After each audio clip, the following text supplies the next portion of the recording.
Ocean Calls. Hello and welcome to Ocean Calls, the Euronews podcast for friends of the sea. I'm your host, Euronews science reporter Jeremy Wilks.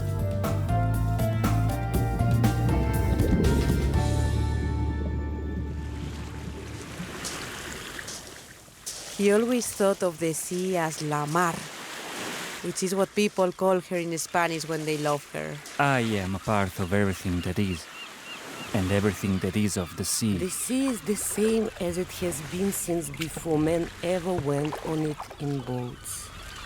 I knew that great water, which brought so many to our shores and sent so many back, was my true home.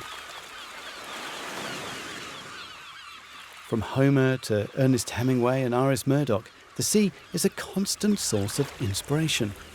And for many, many communities around Europe, the sea is a place of work, a source of food on which profits can be made, on which communities and traditions have been built over generations. My name is Tom van der Hoon. Me llamo Vicente Alfonso. My name is Marie Kjellgren. Melvin van der Niet. Yeah, I'm not the sort of people to be in an office the whole day. We are not many young people fishing. El barco es de mi madre, que es una empresa familiar. My father is also a fisherman. Y mi madre, de aquí unos pocos años, cuando se jubile, el barco pasará a ser mío. My father says it's a team job. It's a physically hard work. You don't know for how many years can you do it. The voices there of a new generation of European fishers, new recruits born into fishing families and embarking on a career in a sector that is facing many difficulties. These include an ageing workforce, lack of investment, safety concerns and sustainability challenges. So what is the future of our fishing communities here in Europe? How can they attract young people into the job? To discuss this issue, I'm joined by Anna Carlson, Fishery Officer for Socio-economic Issues at the Food and Agriculture Organization of the UN and General Fisheries Commission for the Mediterranean. Hello, Anna. Hi, Jeremy. Nice to be here today. And Esben Sverdrup-Jensen, CEO at the Danish Pelagic Producers Organization and President of the European Association of Fish Producers Organizations. Hello, Esben. Hello. Hi, Jeremy. Glad to be here. And at the end of the episode, Captain Peter Hammerstedt, the Director of Campaigns for Sea Shepherd, has a personal and moving story of saving a pilot whale. Because of that experience, pilot whales have a special place in my heart.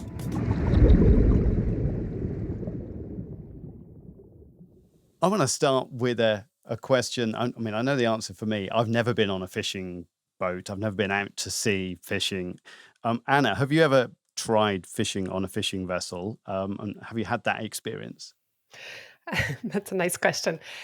So on a industrial or a commercial fishing vessel, no, I haven't had that experience. Of course, my grandfather was a recreational fisher and I'd occasionally go out with him, but that's a slightly different world, let's say. Yeah, rather smaller scale. Esben? Yes, I have, but not enough according to my members, of course. But yes, I've been there. Is that how you started out in this? Well, I grew up in a fishing port, so I had my first job in the fishing industry, and basically I had all the opportunities to become a fisherman if I wanted to. But I guess that's part of the conversation today is why a guy like me didn't choose to become a fisherman. What is the reality of the European fishing fleet, actually? How many people are there taking part in this industry? And what kind of boats are they operating? Well, it's quite a colorful mix of different boats. So you'll still see some vessels, quite a few actually, that are very much like the one that Anna's grandfather used for his recreational fishery. So, especially in the Mediterranean, there are a lot of smaller vessels, and then when you move up along the coast more north, you'll see bigger, more sort of industrial. Why is that? Why is there that difference? There's a lot of history. There's a lot of culture to the fishing industry. There's also you need different vessels, types of vessels, different types of fishing gear for different fisheries. So fisheries is highly specialized these days. So you don't just go out to catch fish, you go out to catch a specific type of fish out there. demersal living at the bottom or in the open sea, or crustaceans and so on. It's also a mirror of the type of management system that is in place. So how are the fishing opportunities allocated between different people, different communities, different areas, and so on? That's an important part of what type of vessels you have as well. There's, I think, a big difference as well between the Northern European fleet and the Mediterranean fleet.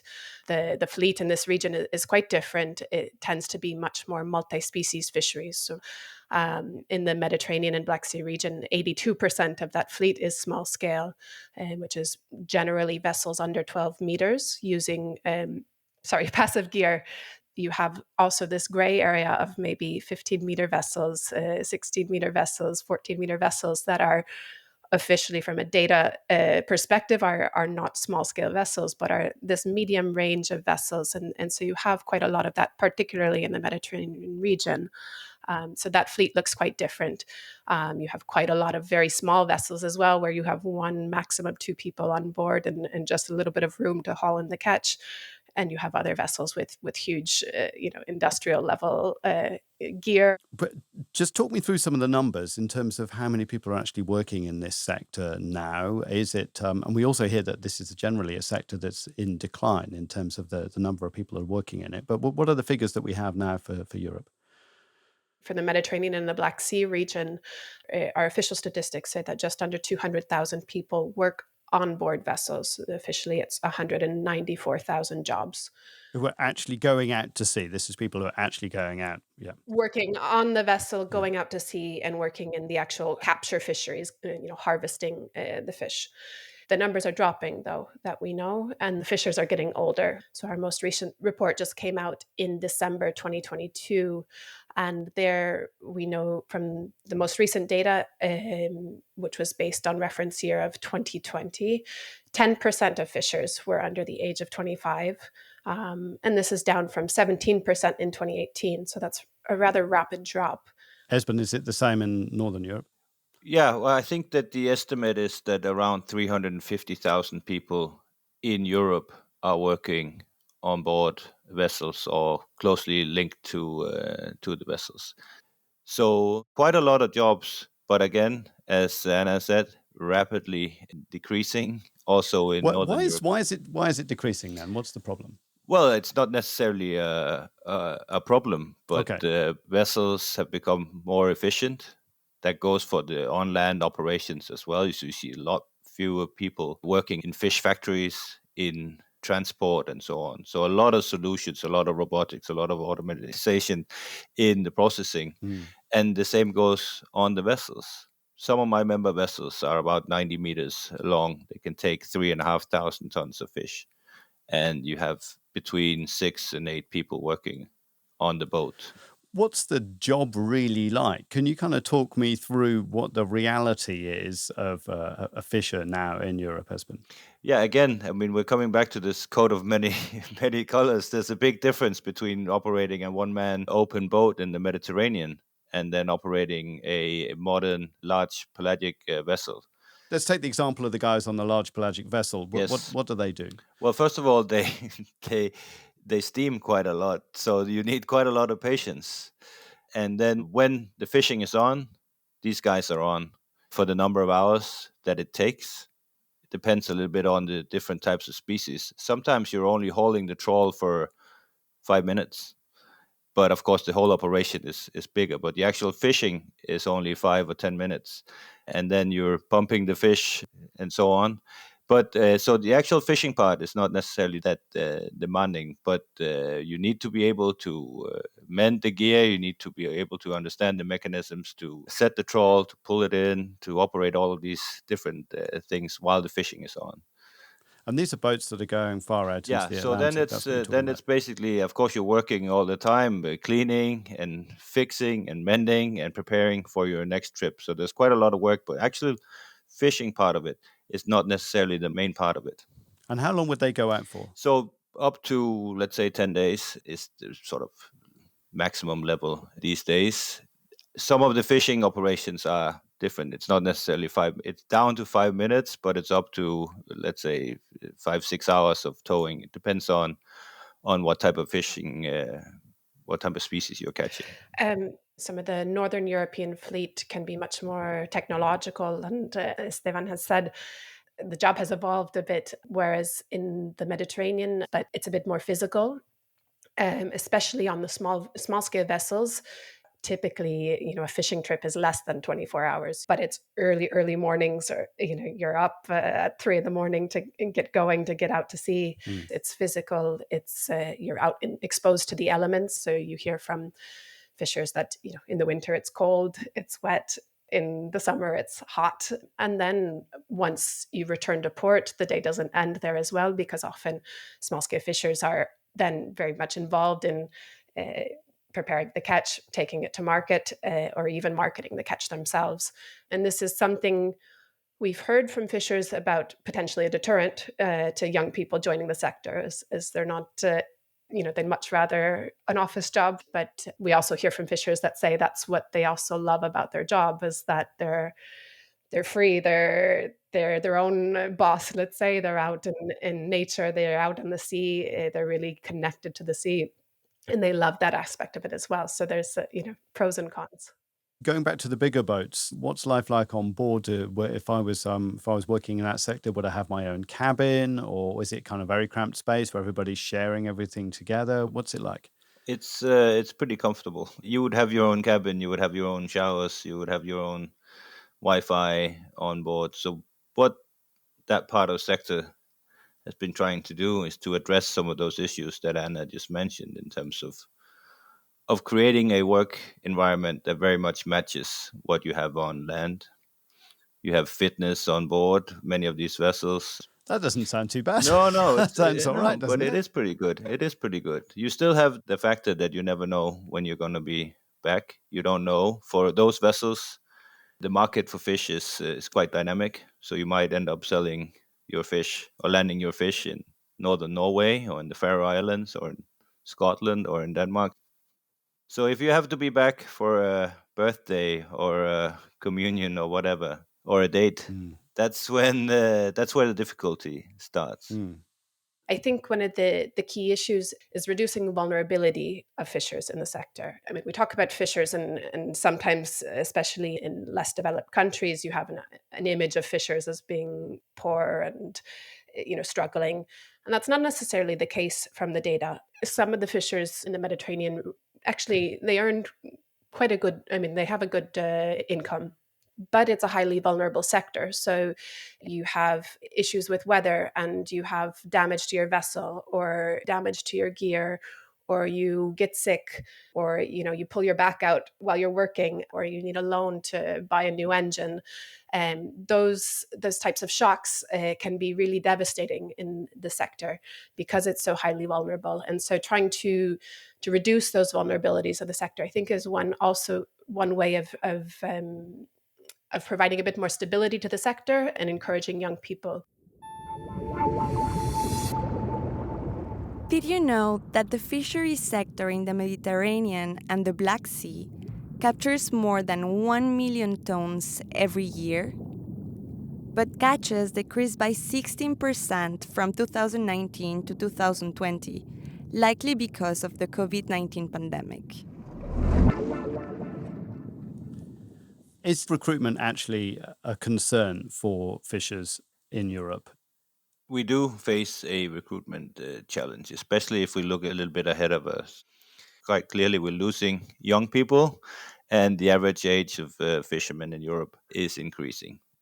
In parts of the sector, as we just talked about, where safety has improved and the physical demands are less, then you can actually work on deck longer than you used to. So you don't sort of wear out in the same way that you did maybe 10 or 20 years ago. But in general, there is a challenge. We see it in our fishing school, that we have very few people applying, and you need a lot of skills to be a fisherman. It's not enough to have two good hands anymore. You need to be able to work with IT. You need to fill out all of the documentation. You need to understand how to run a business. And hopefully also you have some extra types of skills. So you need to be very good at mending nets, or fixing things, or electronics and so on. So you basically need like a modern MacGyver type to to be on the boat. It's interesting. Yeah, because I kind of thought that this was a sector where if things had not gone well for you at school and you were 16, 17, 18 years old, where you could maybe get yourself a job and start earning reasonable money quite quickly. But you're saying you want people with pretty hard skills, actually. So it's not sort of a last resort that it used to be. You can't pick somebody up in a bar at 3 o'clock in the morning and then take him out fishing next day. It's not safe. It's not the type of job anymore. Is it still a family business? Very much so. Even some of the largest companies in Europe are still sort of have their base in a family operation. All of my members are family-run operations. That is also a difficult thing because next generations don't really always want to or have the feeling for working in fisheries.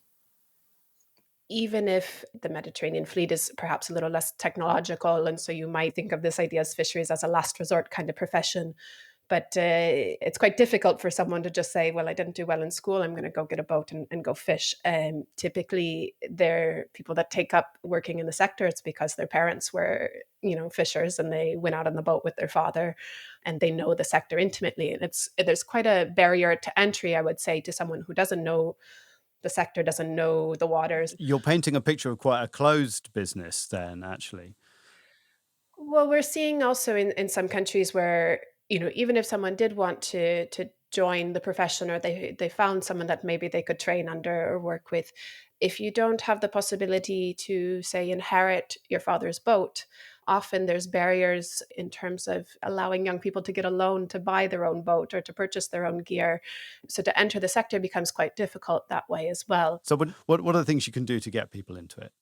Well, I think we have an initiative called the SSF Forum, which is a stakeholder exchange for Mediterranean and Black Sea small-scale fishers. And we were talking to fishermen about precisely this issue, and they presented an interesting perspective. I mean, they said you hear a lot of people talking about going back to the land, or young people that are wanting to, go into sort of this more idyllic, buy a country farmhouse and become a farmer. They said, fisheries offers that same kind of thing, in the sense that they really valued being able to wake up in the morning and go out to sea and feel the air in their hair and be close to the environment in that way, and not having a boss, and not sitting in an office. It's a really specific personality that is drawn to that type of work. Now we see a growing interest from, let's say, that type of people who have an interest in the environment, in nature, talking to sort of the hunter instinct in the human being, off the grid type of ideas, and talking about hunting. There are very few jobs actually where you can get that feeling. And when you talk to fishermen anywhere in the world, when they're out fishing, they're hunting, and you get the same vibes that if you talk to a hunter, that excitement and that sort of tunnel vision that you get when you're out there. So if you can sort of speak to those emotions, there are a group of people out there who are interested in fisheries. But again, there's a lot of history, there's a lot of baggage with the fishing industry, a lot of sort of ideas of how things are run. There certainly is. I mean, when you look up the fishing industry online, and you read about overfishing, you read about people being treated practically as slaves when they're at sea, not in Europe, but in other parts of the world. They start doing a couple of searches online and they hear this is a declining business. There's overfishing all the time. There's illegal fishing. They're just getting hammered by NGOs all the time because they say they're destroying the environment. I mean, how do you overcome those kinds of image issues? Well, I think from my perspective, I mean, we start with ourselves. We're very much creating that narrative of negativity, of always complaining about everything. About talking our own sector down. I mean, some of those have been scared away from their own, sort of, from the business by their own relatives and by their fathers and families have said, don't ever become a fisherman. And again, going back to this meeting we had recently with fishers in Italy, they expressed the same thing. I mean, they really said there's a need to kind of take control of the narrative and show that if you have food on your plate at this restaurant tonight, it's because we caught it this morning. And we have an essential role to play in that, in feeding people good, high quality protein, healthy diets, especially in the Mediterranean. It's a huge part of the Mediterranean diet. I want to talk a bit about gender issues. In the past, in our TV show Ocean, we reported on this with some really nice stories from Spain, showing some initiatives to try and, I suppose, place more value on the work done by women, not just in terms of the money that they earn, but also their visibility. What are the gender issues that we have at the moment in the fishing issues, the representation of women, their ability to get into it? And if we could improve that, would that actually improve the situation in terms of this recruitment, do you think? If I can, women in fisheries are often quite invisible in official statistics. Our official data collected from our countries shows that less than 1% of fishers are women, but that's more of an issue with the data and how it's collected than the actual situation itself. So we don't actually know, what the breakdown is. But we also know that women are often very much working in the pre-harvest or post-harvest sector, where we may not have official data collection. And often they're working in, let's say, informal or unrecognized roles as collaborating spouses. These may be unpaid roles. And so things like mending nets and mending some of the machinery. Nets, also selling the catch, preparing the catch, etc. Or even just some of the household management, keeping the books for the family fishing company, or some of those that's not issues. seen, it's not recognized. Yeah, exactly. And so not having the data on that sort of diminishes from a policy perspective, the understanding of the role of women in fisheries. You say, okay, on paper, it looks like 1% of fisheries are women, so this really isn't an issue we need to pay attention to. When in reality, women have a really important role, especially in many of these family-run businesses. And so giving visibility to that role, I think, is a key part, which will then help to also ensure that women can have a stronger position in terms of being involved in decision-making, making visible the issues that are important to them. I fully agree with Anna here that the official statistics show very few women in fisheries, but there are a lot of women in the sector. But if we're talking about on deck, very, very few women are there. Fisheries is generally quite a physical job. The conditions on the vessels don't necessarily allow for the type of sort of privacy and so on that you basically need if you have more than one gender on board and so on. Yes. Are there young women who want to get into this business? Yes, there are. They are, I would say, those who are at the forefront of pushing the sector towards a more transparent way of operation, more sustainability, more sort of, let's say, responsible ways of dealing with crew, with gear, with recycling, all of these things. Are there any particular initiatives at the EU level at the moment to try and encourage young women and young men into this sector that you think are actually working or effective? Well, there is quite a lot of funding available for these types of initiatives. And then there is a new initiative that I don't know a lot about yet, but it's called, I think, Future Fisheries that is focusing on recruitment. So hopefully something is coming up at the European level. Did you know that in some countries like Slovenia, the fishermen are using trained cormorant birds to catch fish in lakes and rivers? This method dates back to the 16th century. The birds are fitted with a ring around their necks to prevent them from swallowing the fish, which is then retrieved by humans. Looking ahead, what are the big technological changes that we can expect in fishing? Because, in our business, for example, in the media business, everybody talks about artificial intelligence coming in and, taking our jobs, changing our lives. And that's happening in lots and lots of sectors. Well, we're already introducing quite a lot of those technologies. That's what I didn't mention before, but in terms of recruitment, I mean, there's also another path. I mean, come on board one modern fishing vessel, and it's like flying a fighter jet. It's really, I mean, it's toys for boys and hopefully also for women. Tell me about some of those toys then. Well, I mean, you have artificial intelligence that we use in terms of detecting bycatches. We can even use it to prevent accidents on deck. The latest in electrical gear, big engines, cooling systems. I mean, there's a multitude of things. And that on top of this, you have all the fish detecting systems, sonar, eco sounders that work with satellite systems and so on. So there's really a lot of stuff going on out there. Very high tech. Anna? I'd say on a smaller scale, technological innovation is perhaps more on the marketing side.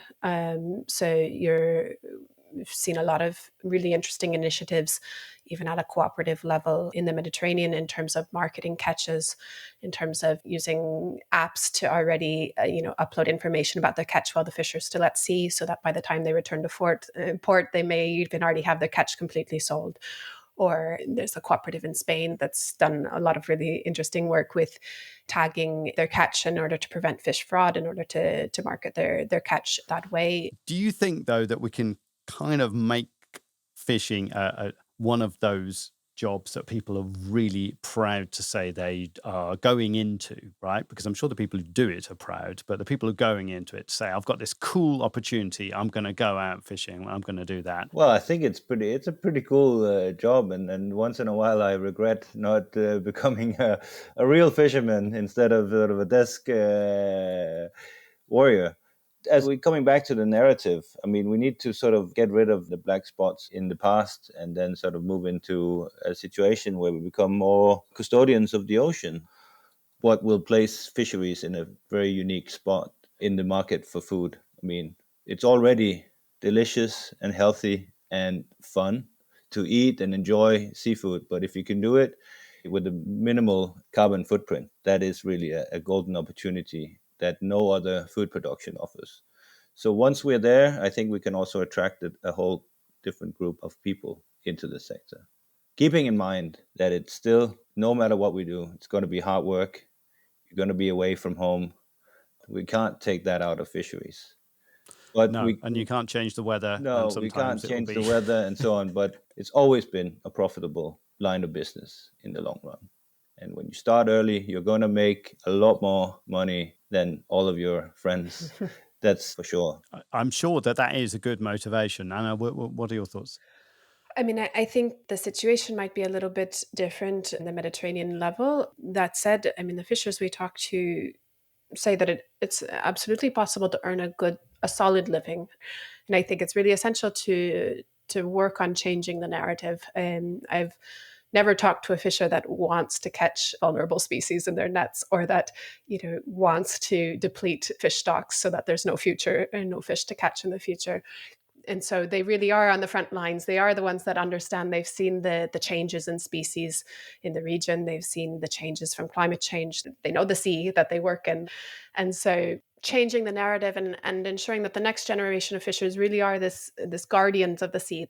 It's important that fishers take ownership of that, and that the society recognizes their role in collaborating in that. And that should be the future of the sector.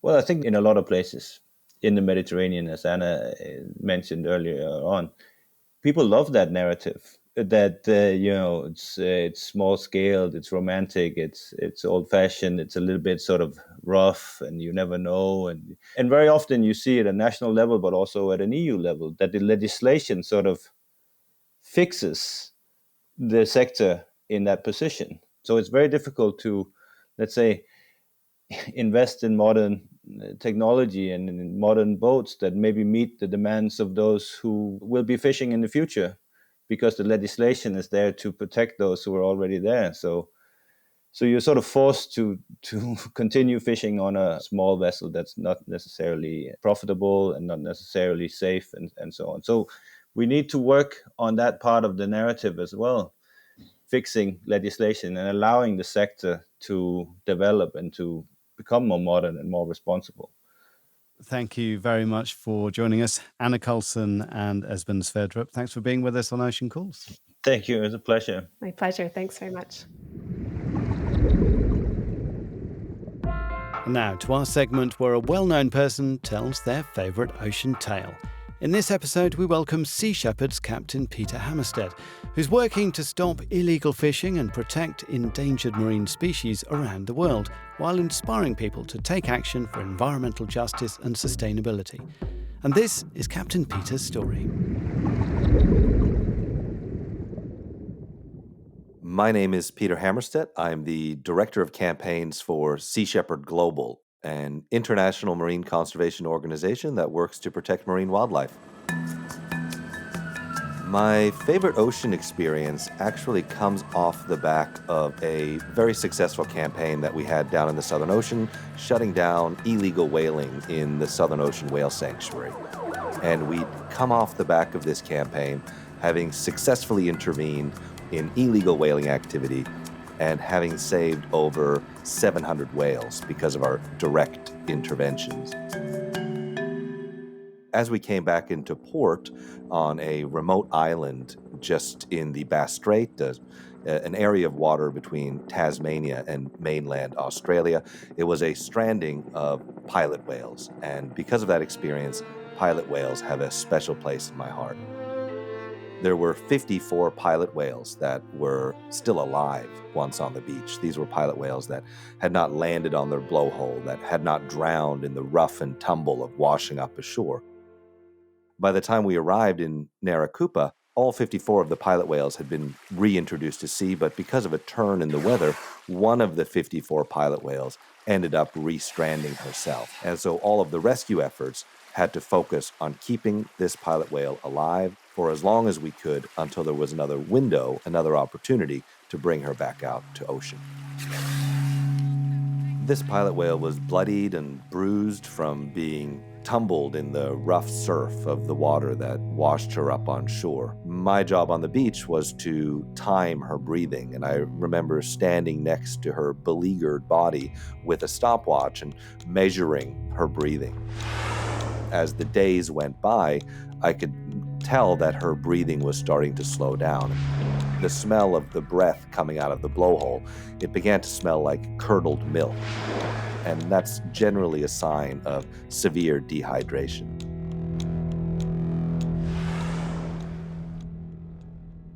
We set up tarpaulin shields to be able to protect her from the wind. We wrapped her in wet blankets to protect her from the scorching sun, and did everything we could to just keep her skin wet so that it wouldn't chap and crack.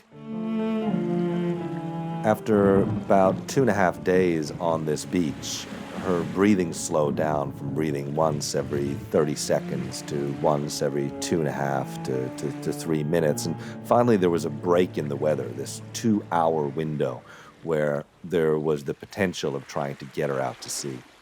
We carried her down to the waterfront in a hammock.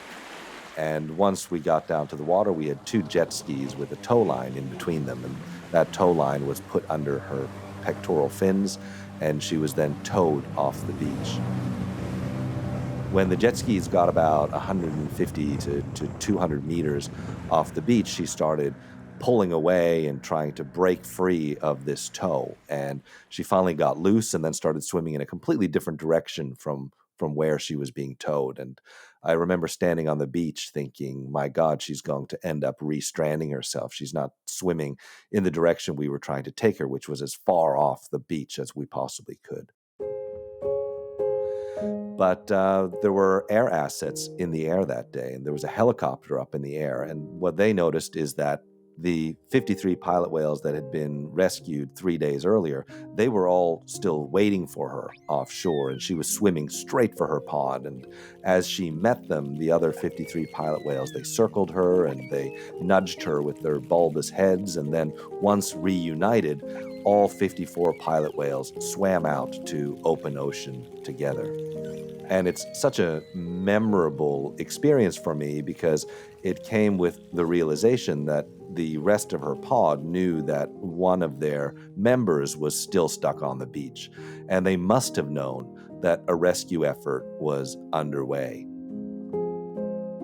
It's just amazing the intelligence and the social skills of these creatures to wait for a remaining member of their family and to not leave the site of the rescue until every single one of those members was off that beach. And I remember seeing them all swim off together.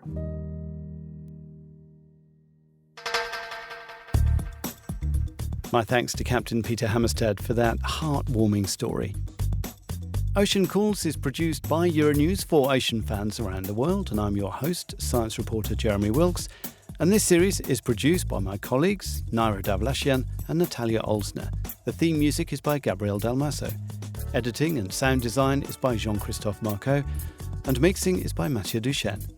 Our production coordinator is Caroline Lab, and our editor-in-chief is Sophie Claudet. The Ocean Calls podcast is made possible by the European Commission's Directorate General for Maritime Affairs and Fisheries. You can find out more about our guests by following the links in the description. You can listen to Ocean Calls on Apple, Spotify, Castbox, or anywhere you listen to your podcasts. You can find out more on Euronews.com, and please have a look at our sister TV show called Ocean on Euronews.com/ocean. It's wonderful viewing. Follow world news from a European perspective on Euronews.com.